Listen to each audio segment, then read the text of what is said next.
Hello and welcome to another episode of Picture Perfect with Shawn Lee. And today we have a special guest. I've known this gentleman for ooh, quite some time, and he's gonna come on here and we're gonna have a good conversation about philanthropy. Yes, nailed it.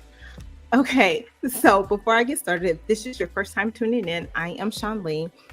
This is Picture Perfect, and this is an opportunity for me to chat with people in the community that are doing awesome things. And so, Picture Perfect is really not about being perfection at all at any point. It's just about creating the perfect moment to empower, network, and create. And so, today we're going to talk to Gary Mitchell. He is a business owner, community advocate, and a branding expert. And so we're going to talk to him, chat with him for a little bit, and then we're going to reveal his images that I took of him. So I'm super excited about that because he hasn't seen them. So I wonder what he's going to say. So we're just going to bring him on. We're just going to have a conversation. Hey, Gary. Hey, How are you? I'm doing well. How about yourself? I'm good. You ready? I'm ready. Lights, camera, action. Let's go. Okay. Tell the people about you and give your social media handle before we get started. So I believe you summed it up. I'm a small business owner, a serial entrepreneur, a community advocate, trying to make sure that I do what I can to make our community a better place to live, work, and play. And a branding expert. So my background is marketing, creative branding strategies, and all of that stuff. And you can find me on Instagram, which is probably the easiest place, and that is gfmitchell.mrkt. All right. All right. All right. All right. All right. Okay. Top five. Or I won't say top five. No, top five. Pay attention to how you answer, okay? All right. Top five people, small business entrepreneurs, influencers that you worked with in the community that you would work with again. Mm, okay, that's a good one. So I would put Shawn Lee House Photography up there. Oh my gosh. Okay. Yeah, sure. Very, Yeah. very good experience. I would put Chef Locke over at Catering on Lock.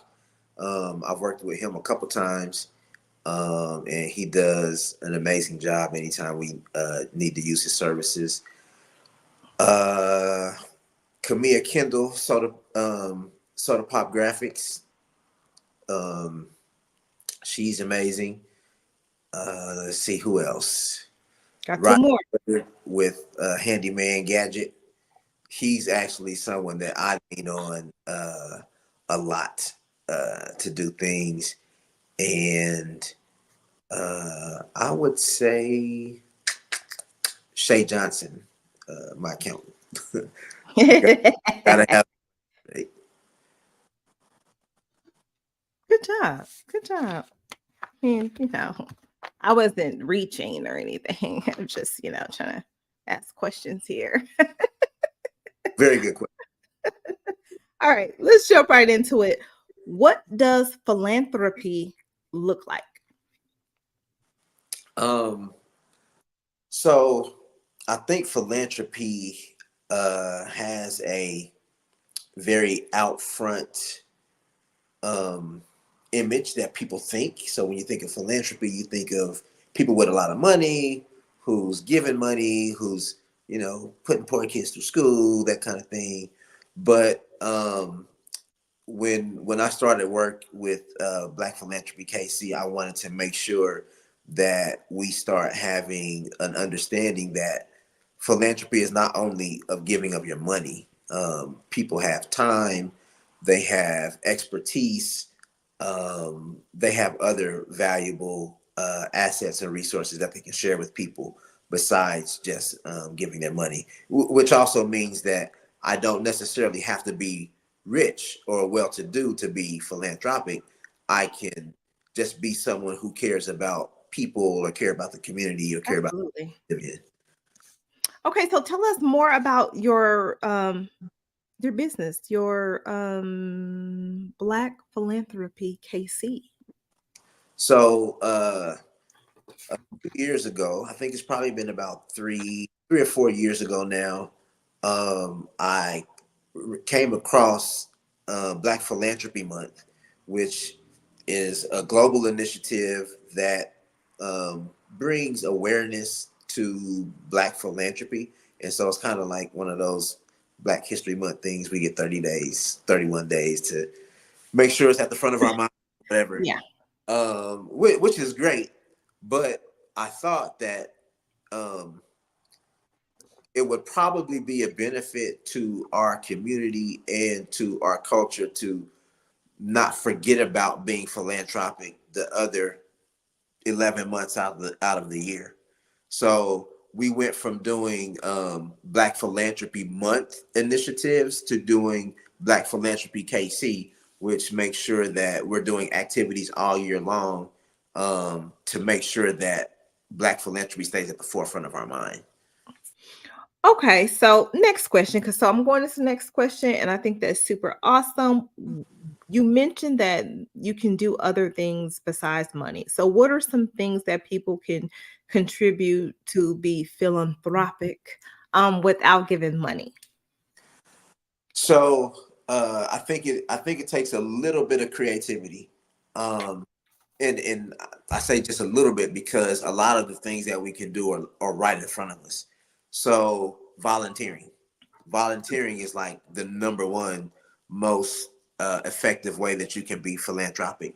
And I speak from a perspective of seeing a lot of people that I know personally doing great work in the community, and a lot of times they're um, on the front line, not only administering whatever it is that they're passionate about, but they're Mhm. also coming out of their pocket to, buy school supplies, to have food drives or different things.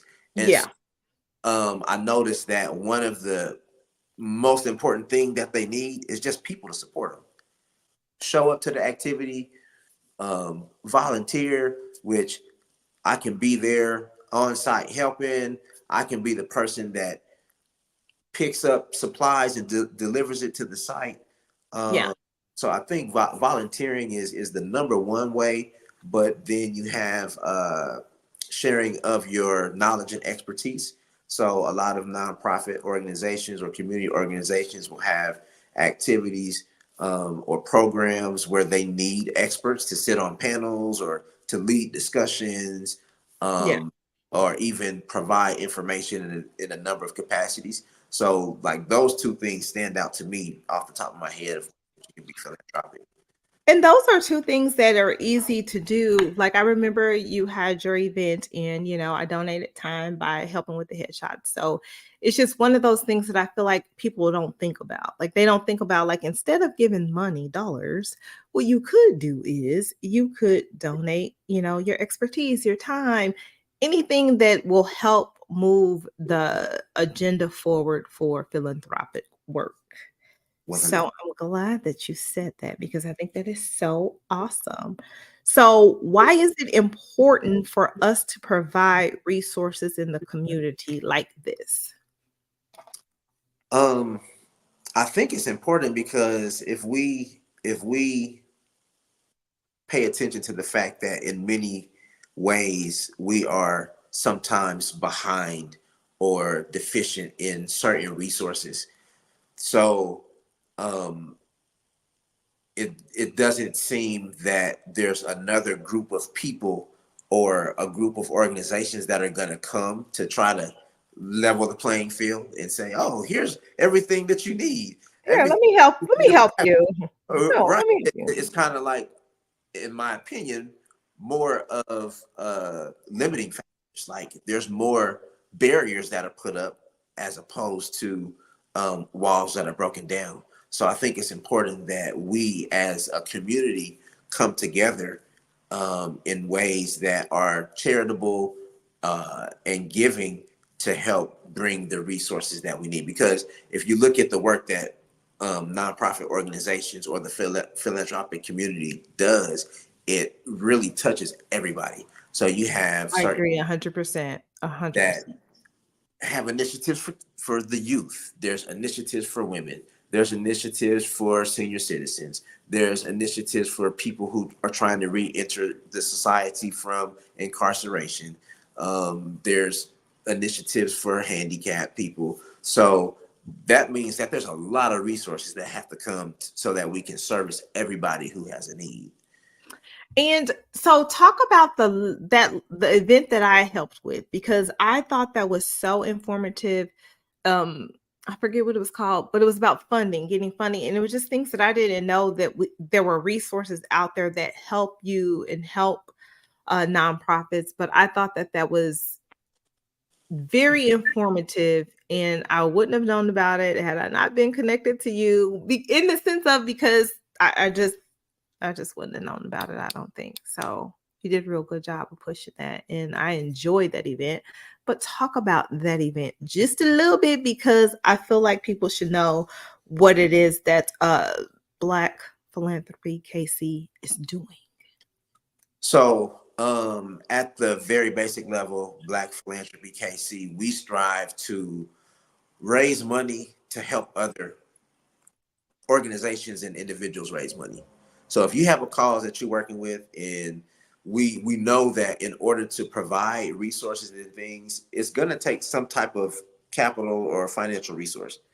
So, there are uh, places that you can go to get funds. However, a lot of the grassroots organization, and so I'm gonna reference something that was said on the panel at the event, was saying that when you start making a lot of money as a nonprofit organization, it's easy to get money. Yeah. So, you know, Yeah. we got a $250,000 budget. Now everybody want to give you money, but when you Yeah. got a $250 budget, you can't get nobody to give you nothing. And that was so crazy, but that is so true though. I mean, that's true. And I'm not sure on why people don't want to give to people who don't have the money, but willing to give to the people that got millions and millions of dollars. And I'm just thinking big scale, like that Yeah, has all the money, but yeah, they that's give. kind of hard to wrap your head around. And so I think like our work is trying to help these groups to raise money. So I'm not the person that you come to and say, hey, we need $5,000 for this event or for our scholarships or whatever.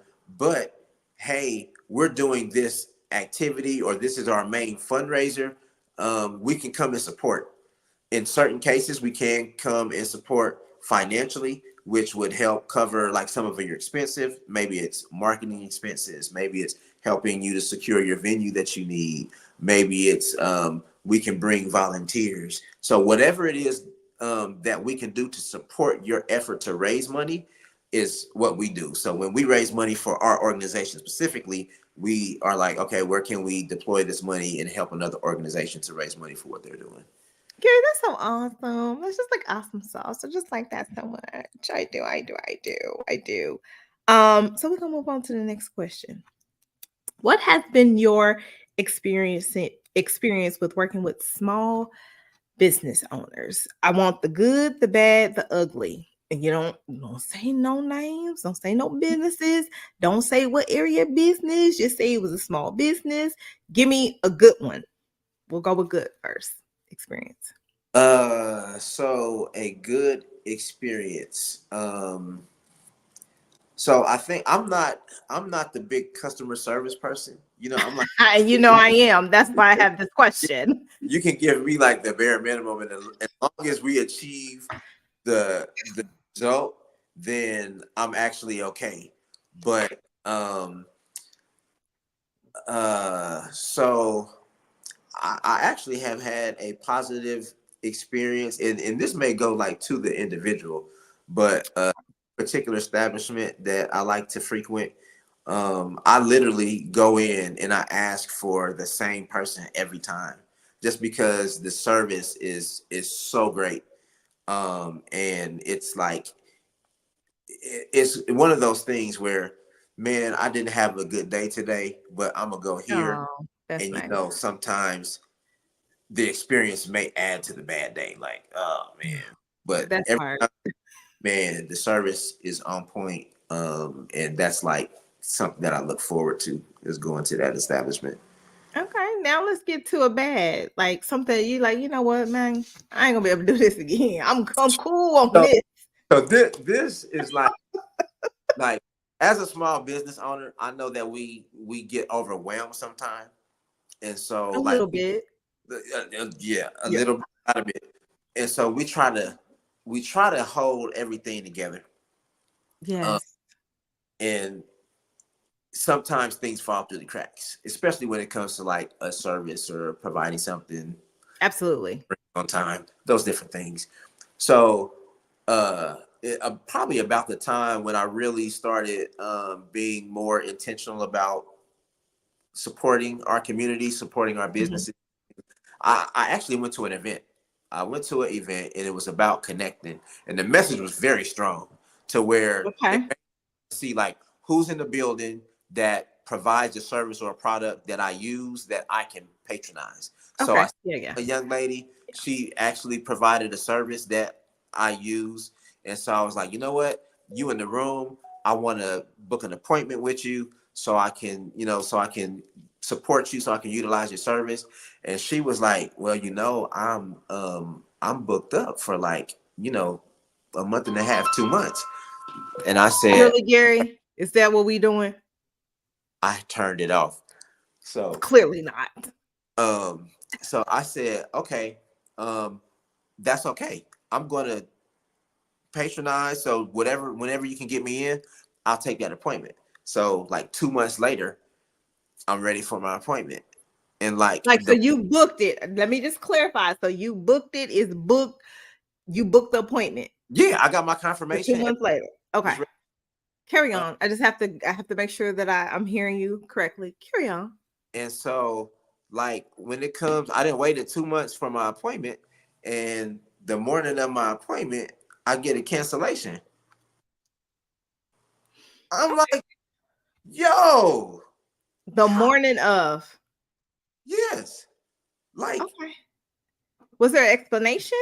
no, it's just like, unfortunately, due to whatever, we're gonna have to cancel your appointment. Like, So is it safe to say you didn't rebook? I didn't rebook. I was like, I was disgusted. I bet you were. Well, if that's the bad, do you got an ugly? Because I said the good, the bad, and the ugly. You got some ugly, like worse than like. Do you have anything that you were like at home and you wrote a review? You were like, just I'm gonna let them all know that because if it's horrible, they getting a bad review. And I'm sorry. So so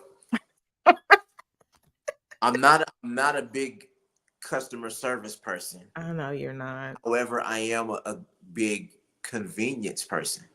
Oh, okay. That's why I do a lot of things I do, because it's convenient. It makes Yeah. my life easier. And so I went to a place and I'm like, all right, let me order my stuff or whatever.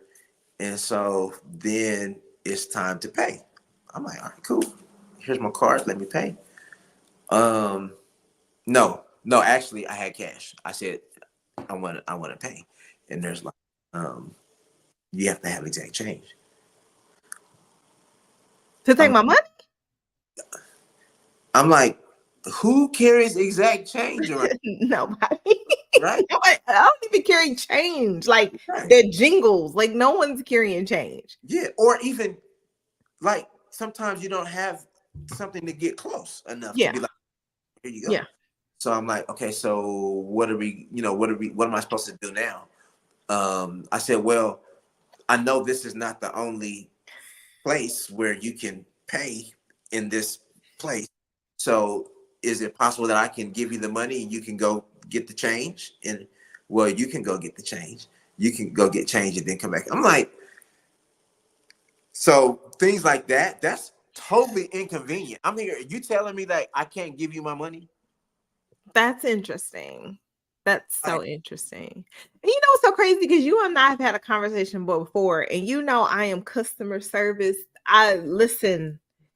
I cannot take it. I don't know why you just be so lackadaisy about it, but you just be so lackadaisy about it. And I'm like, no, I gotta have my emails, I gotta have my confirmations, I gotta have all these things that I do because for me, it's an experience. It's not just me taking your photo, it's walking you through things and, you know, but I have had some nightmares of service and I about lost my stuff. One was recently, it was last week, weekend before last. I went to a barbecue spot. I will not say which barbecue spot, but I went to a barbecue spot. That's pretty specific. Well, I'm just letting it to be But known. It was a barbecue spot. okay. Went to a barbecue spot and we had people from out of town from work because I had to work Saturday. It was the Lift Her Up conference. I'll never forget it because they were in the exact same hotel that my leadership days was in. And seeing all those beautiful Black women, oh my gosh, I was in awe. You know, I went and shopped in the little area, the vendor area. I bought some t-shirts. You know, them women was dressed to the nine. Oh my goodness. It was beautiful. I hate that I missed it, but I was at work, but it just so happens in the same hotel. So anyway, people in my group, my diversity group, we go, just one other young lady. We go and we're sitting, eating, having a good time. I mean, we just having a good time talking. It's a couple with their kids at the bar. Like we're in the bar area. Okay. We're at a hot top, fireplace is behind us. We have a glass of wine, we're having a good time. This family over here, the husband and the wife were giving me like the look of death. And so I say to her, I was like, hey, they're upset with us or they're just looking angry. They were wanting us to get up. Okay. So I didn't know what their problem was. I was just like, this is uncomfortable because they're literally right there staring us down, like, get up or go away. So we saw another young lady from the leadership days. We said, hey girl, she came over. Do you know a server that wasn't even our server comes and put this wood paddle that says reserve on our table that we still sitting at? I said, what is this? And she was like, well, that family over there wants this table. And so I thought you were inviting your friend over I thought somebody was trying to get this table before them. I said, first of all, no one's trying to do anything. I'm trying to have a good time. I said, I don't care they want this table. I said, you know what, matter of fact, I need you to bring me my bill because this is ridiculous. I said, we got to get looked at crazy because they want this table.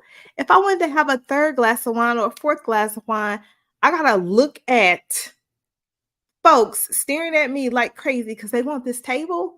And then my server comes over and I let him know. I said, I am not happy about this. Do you know what he said to me? Are you ready to pay your bill? He said, I can move you to another table. I said, absolutely not. You gonna move me from another table? I'm already right here. Right. They need to be moving somewhere. I said, get my check. I'm ready to go. I was so angry, but it was just like they wanted to appease this family so bad that they were willing to lose my business, have me upset. And it was a color thing. That's all I'm gonna say. But I was livid. I was so livid because I like eating there, but now it's like I'm cool on them. I was just going to ask you if you're going back. Nah, not to that one. I ain't never experienced nothing like that. And that's why I said I'm not to that one, but I will go somewhere else because I've always had a good experience. But that. So I had a conversation with a doctor the other day, and she's a doctor of psychology, dealing with a lot of Black issues with like entrepreneurs, business owners, that thing.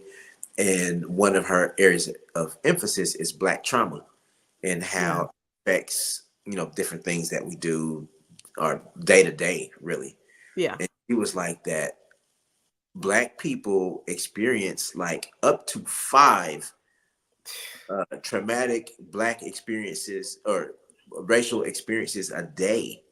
I believe it. Not like overtly like something very radical, but something. And so if you think about having to deal with 5 issues daily, how that can add up and Yeah. what kind of weight that can become on you. Yeah, your mental headspace. And that's why I feel like I always want people to have a good experience with me. So I leave a, everybody's like, oh, she is awesome. But not just for the accolades, but just I don't want anybody to have a bad experience because I've had so many bad experiences. Mhm. But that one, I almost lost it. I did because I almost was like I was so tired. First of all, I'm working on a Saturday all day. I'm stuck in a room.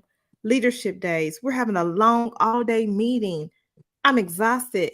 If I wasn't exhausted, it would have went a little bit differently. It would have went differently. I would have talked to the manager. I would have had a gift card for the next time I came back. My meal would have been comped because let me tell you something. That was rude. Y'all gonna have to make that make sense for me. We can move you to another table. You absolutely not. I'm already at one. I'm right here. I'm Right. sitting here. Like, what's wrong with this table that I'm already at? I couldn't believe that. So, so let me ask you this. What are some areas that can be improved on from the entrepreneur to small business owners? What are some things that you've seen that if people would just invest their time and a little bit of money in, that their business will give that wow factor versus, not? Man, there's so much to unpack in that question. Three things that a small business owner, entrepreneur, whomever, small business owner, entrepreneur, influencer, whoever, could do to help elevate their brand. Three things that you Okay. feel are important. So the first thing you're a shining example. I believe that um, we are not very versed in system creation. And so when you're trying to deliver your service or product, it should be a process, step by step Yeah. system that you follow each time. That way you can ensure that the experience is the same for everybody. Yeah. So just say like, let's say Gates, for instance, Mhm. they have a system, whether whatever you think about it, Where they it, yell the heck at you as soon as you walk right. in the But door. everybody's experience is the same. Yeah. And when Okay. somebody comes in and gets trained on that system, they know to yell when somebody walked through the door, and they know how to tell you to get your tray. And so this, Yeah. The system. however Yeah. you feel about it, their system is the same. Yes, you're right. You're right. And so, like when you don't have a system, I feel like the small business or owner or entrepreneur tries to be the system. And that's hard. I learned that the hard way. Yeah, you cannot do everything. So it's like if the one thing, because I do a lot of work in hospitality, is like looking at small like bar lounge type owners. The Mhm. owner of the bar is serving drinks, doing the order, delivering the food, Mhm. taking the complaints, Yeah, you doing all of it. opening and closing. You know, Yeah. like, what you doing? And so what happens if you get sick or something Then happens? it just shuts down. You can't have that. You don't It's make just money. that. And so like creating systems and things allows us to plug in other people, so that if something happens that we didn't plan for, the business can keep going. And that's important. That's so important. And I think that's why I get so make sure that I have my automated and not necessarily automated, but I have my templates made for this and that. So at a click of a button, the same email is going to generate the time of your session, the date. It's going to say thank you. It's going to let you know where we're going. And so all I have to do is just click a button and then send. Yeah. So I mean, and I think like in the realm of like system creation, automation is the way that small businesses can start to um, be a little bit more efficient and a little bit more productive. So that means that you have to figure out what kind of software or what kind of resources are available. And sometimes it might cost a little money. And you So have to invest in that. If you want it to run smooth and land the bigger client or the bigger brands, you got to invest in that. I mean, just think about what I always tell people this when people ask me about photography, you can have a camera that is not a $2,000 camera and take some amazing images. You just mhm. got to know how to set it and you just got to invest the time into learn it and that's it. But But also, like, with that being said, if you don't have the top notch equipment, then there's also other things that you can get that will enhance the productivity of your equipment. So yeah. go buy some lighting. Maybe you have to buy some more lenses, or Or flash, external flash, yeah. other things that you can invest in to make it really, really, really do what it's gonna do. That's good. I knew you knew some stuff. You ready to see your pictures? I am ready. I'm excited. Oh goodness. I'm laughing. They don't know I'm laughing. I'm laughing because I got a great response and I'm happy about that. All That's right. outside of my wheelhouse. I know, right? So ridiculous. All right, here we go. Oh. So when I look at this picture, it's two things that's happening. Well, it's a couple of things that happening. It looks like you're focused. You could be selling that watch for sure.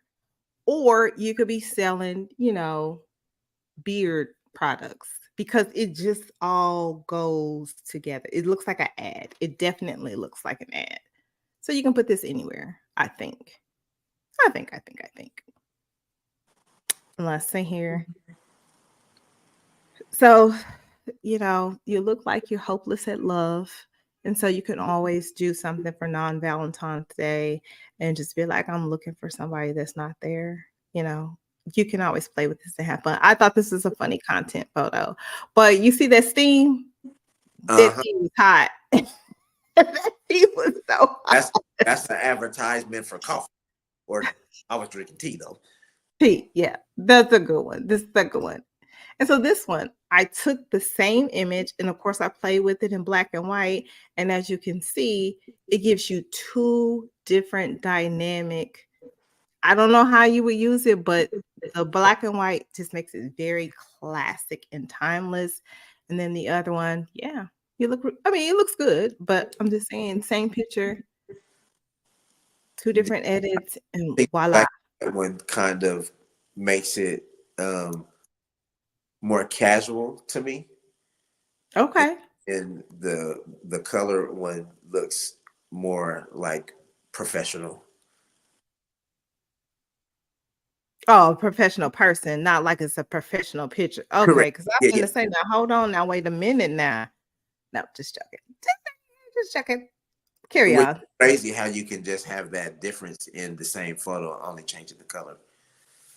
Here, you have a purple blazer. I just played with the color, and it's just three different looks, but they're saying three different things, in my opinion. Hmm. But it's nice. You know, I But like again, this is it because content, huh? for what I envision for my brand, um, Hmm. I think that that picture kind of says exactly, like, he looks like he knows what he's doing, but he also looks inviting or approachable. Maybe not inviting, but approachable. Um, Okay. so yeah, I My like it. favorite of the 3, I like the one in the middle. The one in the middle, I don't know, it's just like as soon as I look at it, I look straight into the eyes. The other ones, like the blue one, I'm looking at your hand. And I think that's just because it's lower, but that's the first thing that draws me into that one. And then the purple one, I feel like I'm looking at the jacket because of the purple, but the plain Jane one, if you will, that's the one that's just like, okay, I'm looking directly in his eyes. He's saying something. I don't know what it is yet, but he's saying something. So Mhm. I really like that one. And I got one. Yay, me. That's definitely like a brochure. It is so funny because I was like, I have to put this on the last one, like the last one, because I was like, he's smiling. True story, guys. Getting, um, in order to get Gary to smile, I have to say, was it don't smile? Yeah, don't smile. Don't smile. Then he smiled. If I say smile, he wasn't. It's a It's no the go. craziest It's a no go. thing. It makes absolutely no sense. I So mean, those some are your. y'all with that for whatever reason. I don't know. So tell me, how do you feel about the experience in the reveal? Like for you, like if you had to tell somebody, hey, this was blank blank, what would you say about the whole experience? I'm going to try to use an analogy, and I hope it resonates. So Okay. we know that people like to go buy these expensive cars as like a sign of wealth or status or whatever. Mhm. And so people who know me know that I'm like, rich people don't drive. So I'm not about to buy no expensive car. So I feel like someone could go and get a certain service or something because they feel it gives them the uh, appearance of a certain status or lifestyle. Mhm. And the service and going through the process of the shoot and everything made me feel like I was somebody with money. Like this how your photographer's supposed to do it. You get all the information in advance.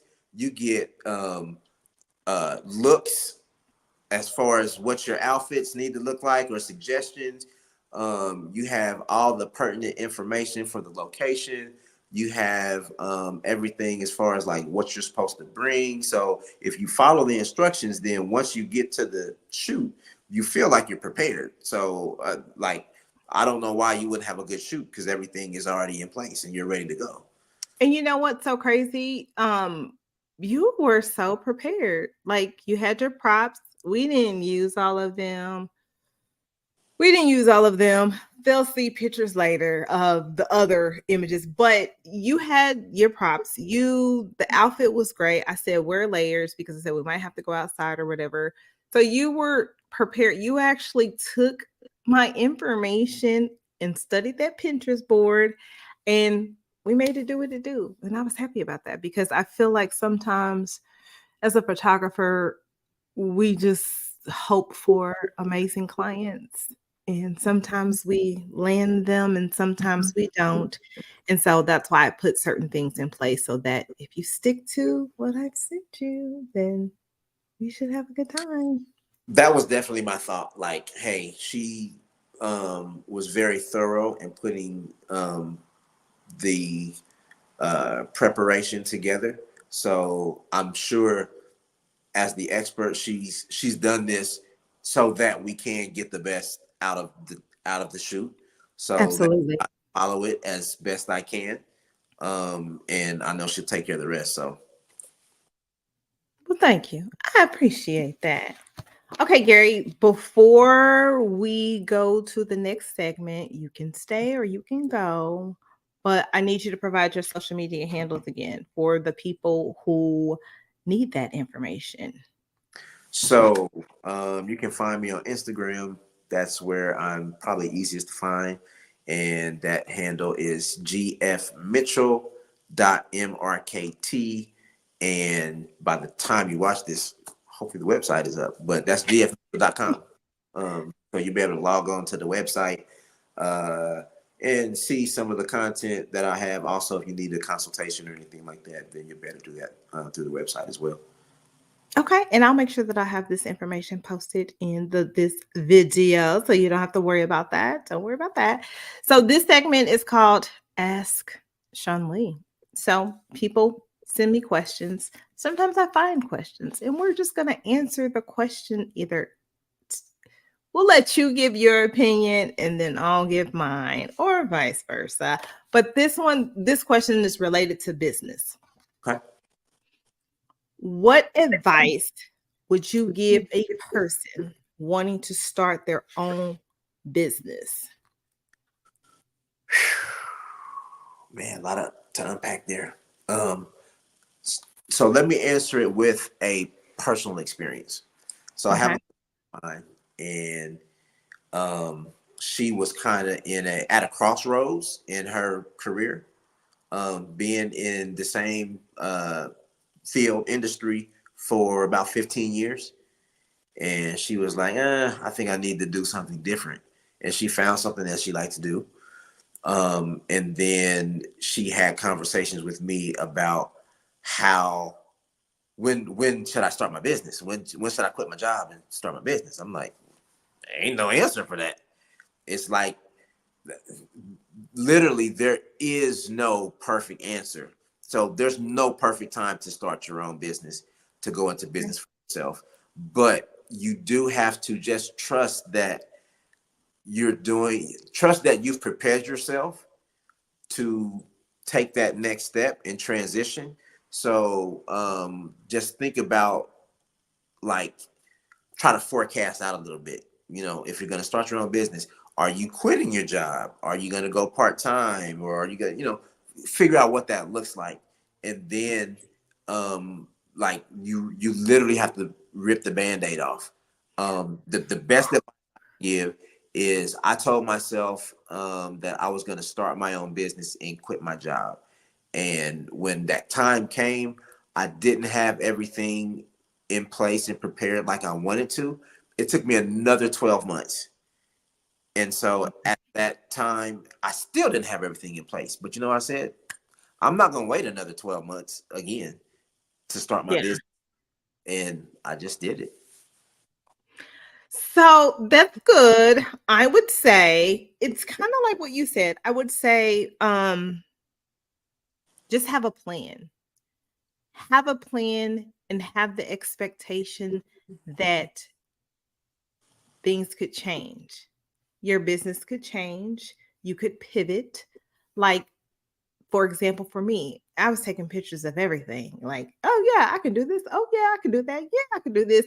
And then it wasn't until last year, the beginning of this year, I decided that I just want to um I wanted to declare my niche to be branding, headshots and branding. And I wanted to work with professionals, small businesses, um, entrepreneurs, influencers, bloggers, whomever who needs professional photos for their products, professional photos for their website. That's what my passion is for. I love seeing um other entrepreneurs and business owners thrive. It just makes me, and when you have professional photography, it makes a huge difference. It's the difference between if I go to a website and I see a picture of something and it looks, you could have the best customer service, but if I'm not visually turned on by the product, I'm out. So I would say have your plan, invest in photography. It doesn't have to be do one big session, and in that big session, get your content, get your social media posts, have different outfits, have a Christmas outfit, have a Happy New Year's outfit, have a Valentine's Day. Jam what you can get in one big session so you can have content throughout the year. You don't have to spend a lot of money every 5 minutes. Just invest in a big session and have those different, but you have to have a plan. That's for, if I would say, I would say, regardless of what business you start, you have to have a plan because the plan could change, but just have a blueprint of what that's going to look like for you. Because at the end of the day, if you ain't got no plan, you're going to be looking crazy. Yeah. And that's a fact. Yeah. So I would say, just have a plan. Great So, advice. Gary, thank you. So this is it. Well, I feel like that was painless. It Super was. painless. I felt like you gave some good information. We had some good dialogue, and it's over. I just thank you for the opportunity to embark on my media tour. You're welcome. You're welcome. You're welcome. Now you have some shiny new images for your website. which is going to be pretty dope. I think so. And I'm interested to see how you use them. That's the biggest compliment that a person could give a photographer, is using the images that they worked hard on and they took Yeah. of you. I don't Well, care if I see it on a LinkedIn profile picture. I'll be like, oh, I get so excited when I see my images floating around the internet and social media. I'm loving seeing people use it, and they use it in their marketing or whatever. I'm just like, I took that. well, I'm definitely going to use them. I feel like that was kind of a missing piece to what I've been working on to, to enhance and to launch my brand. So I'm very appreciative of the work that you did. Oh, well, yeah.